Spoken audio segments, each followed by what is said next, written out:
श्री स्वामी समर्थ. जय जय स्वामी समर्थ. श्री स्वामी लीलामृतसार अध्याय 8. श्री गणेशाय नमः. श्री स्वामी समर्थाय नमः.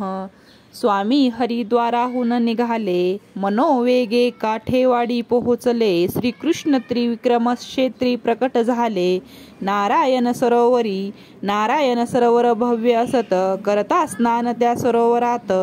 नाना पातकांचे क्षालन होत, अशी श्रद्धा यात्रिकांची.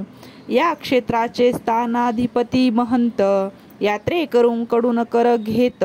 त्यांना दक्षिणा देऊन सरोवरात स्नान करण्याची प्रथा असे.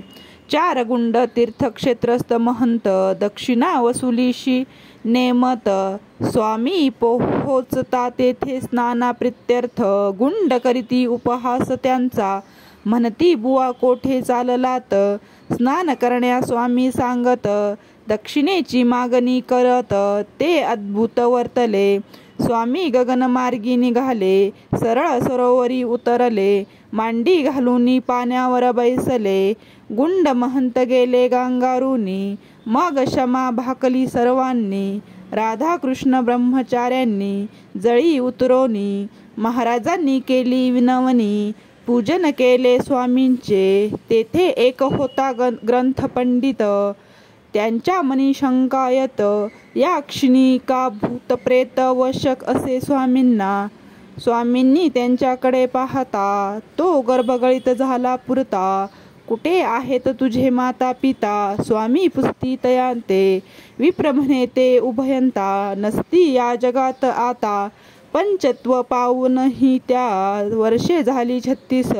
स्वामी पाहती. स्वामी म्हणती पहा घरात. भुजंग होऊन पिता राहत. निजल्या बालकासी रक्षत. हळुवार झोके देतसे. गुरुमुखीची ऐकून माहिती. पाहण्यास सगळे जन धावती. घरी भुजंगासी पाहती. म्हणता यती वचन सत्य असे. यती म्हणे वासना म्हणून. सर्पयोनीत झाले जनन. तुझ्या गृही वास्तव्य करून. रक्षण करीतव बाळाचे. तोच भुजंग स्वामी सन्मुख येत. स्वामी त्यास मुक्ती देत. निघून जावे नारायण सरोवरात. आज्ञा दिली त्याजला. म्हणती नारायण सरोवर दर्शन. या जन्मीचे करी दोष क्षालन. सरोवरी करता स्नान. महापातके दग्ध होती.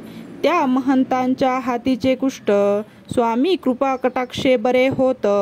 महंतास देऊनी दर्शन. स्वस्वरूपात निघून गेले एकदिनी. इति श्री स्वामी लीलामृतातील नारायण सरोवर महात्म्याचा 8वा अध्याय संपूर्ण. श्री स्वामी समर्थ. श्री स्वामी समर्थ. श्री स्वामी समर्थ.